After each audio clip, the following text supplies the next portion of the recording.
Good morning. My name is Miss Jessica, and I teach the Arrows 1 class, which is our kindergarten through second graders. And I will be teaching today about the temptation of Jesus Christ. After Jesus was baptized, he went straight into the desert. That might have seemed like an odd place to go, because, as you know, deserts are very hot, and there isn't any food or water or places to stay. But Jesus needed to get away. He needed to be by himself and be somewhere quiet and lonely.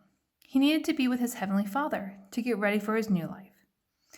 In the desert, Jesus thought about the secret rescue plan he had made with God. Before the foundation of the world, they both knew what would have to happen. To rescue God's children, Jesus would have to die. There was no other way. It was the reason he had come. But now that old enemy, the one who had spoken to the snake to Adam and Eve back in the garden, remember him? He didn't want Jesus to rescue God's people. So he lied to Jesus. "Are you really God's own son?" he whispered. "Poor you. God must not love you. You don't need to die.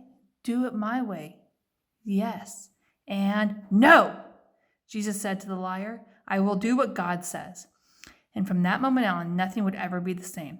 Jesus wasn't like Adam. Jesus was a new kind of man.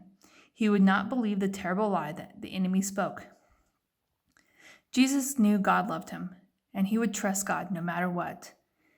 It was just as God had promised to Adam and Eve all those years ago. Jesus had come to do battle against the snake's work. He would get rid of the sin and the darkness and the tears. He would suffer, but he would win.